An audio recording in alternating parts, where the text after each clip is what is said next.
बाल खुले रखकर सोने वाली महिलाएं ये वीडियो जरूर देखें, जानकर आपकी भी होश उड़ जाएंगे। इसी के साथ इस वीडियो में हम जानेंगे कुछ ऐसी गलतियों के बारे में जिनसे आपके घर में आती है भयंकर बर्बादी। तो आज ही इन गलतियों को अपने घर में होने से रोकिए। तो पूरी जानकारी के लिए इस वीडियो को अंत तक जरूर देखिएगा। नमस्कार दोस्तों, स्वागत है आप सभी का एक बार फिर से। दोस्तों सच्ची श्रद्धा से कमेंट्स में जरूर लिखे हर हर महादेव। दोस्तों हमारे पूर्वज बहुत अधिक ज्ञानी थे। जीवन के प्रत्येक क्षेत्र में उन्होंने अपनी योग्यता और अनुभव के आधार पर अतुलनीय ज्ञान अर्जित किया था, जिसका आधार अध्यात्म और विज्ञान दोनों ही था। और उन्होंने उसी अभूतपूर्व ज्ञान को हम तक वेद पुराणों और शास्त्रों के माध्यम से पहुंचाया है। हमारे सभी धर्म शास्त्रों में बालों के विषय में बहुत सारी बातें कही गई है। मनुष्य को अपने बालों को किस तरह रखना चाहिए, कब और किस दिन कटवाना चाहिए, बालों को किस दिन धोना चाहिए और किस दिन नहीं, बालों को कितना लंबा रखना चाहिए, बालों से संबंधित क्या तांत्रिक कारण होते हैं, इन सभी के विषय में हमारे शास्त्रों में महत्वपूर्ण जानकारी दी गई है। आज हम बालों से संबंधित हमारे विभिन्न शास्त्रों में वर्णित बातों को जानेंगे और साथ ही ये भी जानेंगे कि महिलाओं को अपने बालों से संबंधित किन विशेष नियमों का पालन करना चाहिए।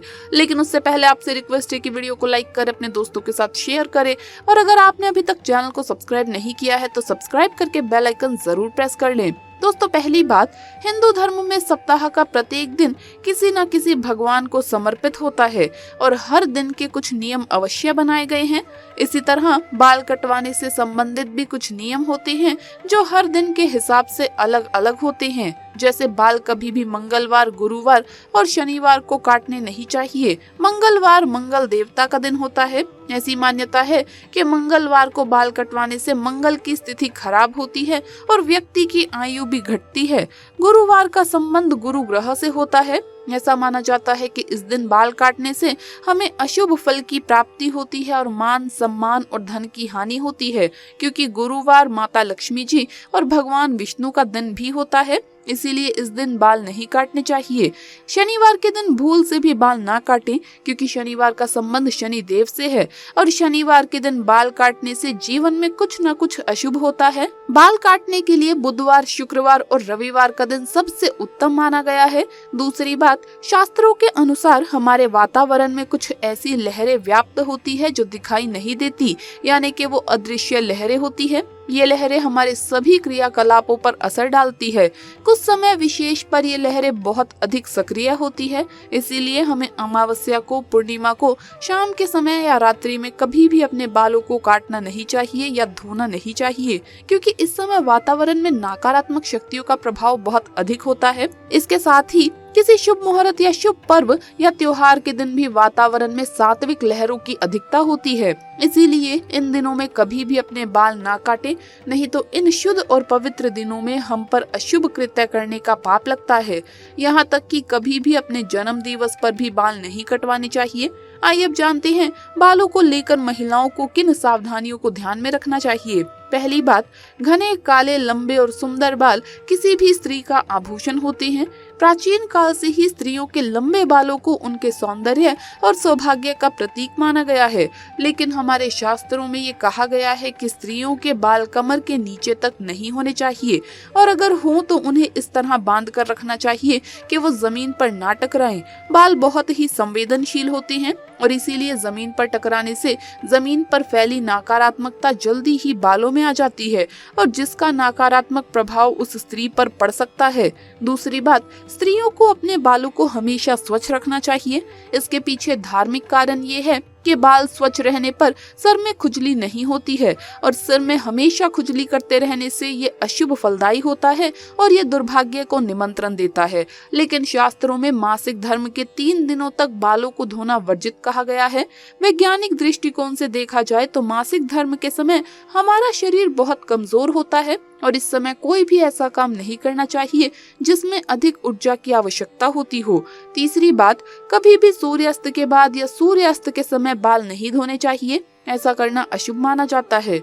चौथी बात, रात्रि में सोते समय बालों को हमेशा बांधकर ही सोना चाहिए। बालों को खुला रखकर सोने से हमारे सर में नकारात्मक ऊर्जा का प्रभाव होता है, जिससे उस महिला का सौभाग्य दुर्भाग्य में बदल जाता है और घर में दरिद्रता आती है। 5वीं बात, बालों को सुलझाते समय जो बालों का गुच्छा निकलता है उसे अच्छे से फेंकें, क्योंकि उसे यहाँ वहाँ ऐसे ही फेंकने पर उसका दुरुपयोग हो सकता है। क्योंकि तंत्र मंत्र साधना और जादू टोने में हमेशा लंबे बालों का उपयोग किया जाता है और इसका असर जिस व्यक्ति के बाल है उसके जीवन पर पड़ सकता है। इसीलिए महिलाओं को हमेशा अपने बालों को संभाल कर रखना चाहिए। कहते हैं कि जिस घर से माँ लक्ष्मी रूठ जाती है उन्हें धन संबंधित समस्याओं से जूझना पड़ता है। दरअसल कई सालों से ऐसी परंपराएं और मान्यताएं चली आ रही है जिसे लेकर कहा जाता है कि अगर ऐसा किया जाए तो वाकई माता लक्ष्मी उस घर से हमेशा के लिए मुंह मोड़ लेती है।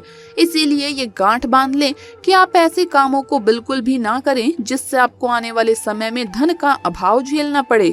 आखिर कौन से वो काम है जिन्हें शाम या रात के वक्त नहीं करना चाहिए, चलिए जानते हैं। नंबर 1, माना जाता है कि शाम या रात के समय दूध दही किसी को भी नहीं देना चाहिए। जी हाँ, इन चीजों को आप इस समय खरीद कर ले तो आइए, लेकिन भूल कर भी किसी को अपने घर से निकाल कर ना दें। अगर आपने ये गलती कर दी है तो इससे आपको माँ लक्ष्मी का गुस्सा झेलना पड़ सकता है। नंबर 2, याद रहे जैसे आप सुबह उठने के बाद पूरे घर की साफ सफाई करने के बाद पूजा पाठ करते हैं, वैसे ही सूरज ढलने से पहले शाम के समय भी घर को साफ कर लें। खासकर घर के मुख्य द्वार पर जरूर सफाई कर दें, क्योंकि गंदगी माँ लक्ष्मी को बिल्कुल भी पसंद नहीं है। लेकिन सूरज ढलने के बाद आपको कभी भी झाड़ू पोछा नहीं करना चाहिए। नंबर 3, कहा जाता है कि आलस मनुष्य का सबसे बड़ा दुश्मन होता है और झूठे बर्तनों के मामले में आपका ये दुश्मन माँ लक्ष्मी को भी नाराज कर सकता है। कई घरों में लोग आलस करते हैं और रात के झूठे बर्तन किचन में ही छोड़ देते हैं। अगले दिन सुबह बर्तन धोए जाते हैं और सब कुछ ठीक हो जाता है, लेकिन वास्तव में ऐसा नहीं है। रात में झूठे बर्तन किचन में रखने से माँ लक्ष्मी नाराज हो जाती है। इसे भी माँ अन्नपूर्णा का अपमान माना जाता है और वास्तु शास्त्र के मुताबिक ऐसा करने से देवी लक्ष्मी नाराज हो जाती है। नंबर 4, आपको पता होगा कि माँ लक्ष्मी को अन्नदाता भी कहा जाता है। उनकी कृपा से लोगों को धन और अन्न दोनों की ही प्राप्ति होती है। इसीलिए याद रहे कि आप गलती से भी अन्न का अपमान ना करें। याद रहे कि जब आप खाना खाएं तो उसे पूरा खत्म कर दें, क्योंकि माँ लक्ष्मी इसके कारण भी रूठ जाती है। नंबर 5, इतना ही नहीं, कहा जाता है कि जिन घरों में महिलाओं को हमेशा अपमानित किया जाता है उस घर में भी माता लक्ष्मी जी कभी भी वास नहीं करती। इसीलिए भूल कर भी ये गलती ना दोहराएं। नंबर 6, कई बार हम लोग पूजा करते समय कुछ गलतियां कर देते हैं जिसके कारण हमें नुकसान हो सकता है। पूजा करते समय ध्यान रहे कि कोई भी सामग्री जमीन पर ना रखें। कुछ लोग इस बात पर ध्यान नहीं देते हैं और भूल से कुछ पूजा का सामान जमीन पर रख देते हैं, उसी में से भगवान को भी अर्पित कर देते हैं, लेकिन कभी भी ऐसा नहीं करना चाहिए। पूजा सामग्री को हमेशा पूजा की थाली में ही रखें। नंबर 7, हमेशा स्वच्छ और साफ स्थान पर ही माँ लक्ष्मी का निवास होता है। जिन लोगों के घर में गंदगी रहती है वहाँ लक्ष्मी कभी भी वास नहीं करती। इसीलिए हमें अपने घर की साफ सफाई के साथ आसपास भी सफाई रखनी चाहिए।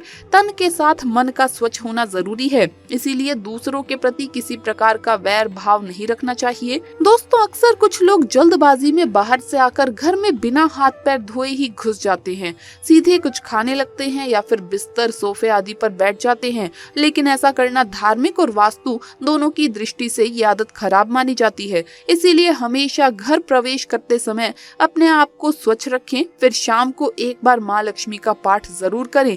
अवश्य आपको माँ लक्ष्मी के आशीर्वाद से धन की प्राप्ति होगी। तो दोस्तों, आपको ये वीडियो कैसा लगा हमें कमेंट्स में जरूर बताएं। इस वीडियो को लाइक करें, अपने दोस्तों के साथ शेयर करें और अगर आपने अभी तक चैनल को सब्सक्राइब नहीं किया है तो सब्सक्राइब करके बेल आइकन जरूर प्रेस कर ले। जल्द मुलाकात होगी अगली वीडियो में। हर हर महादेव, जय महाकाल।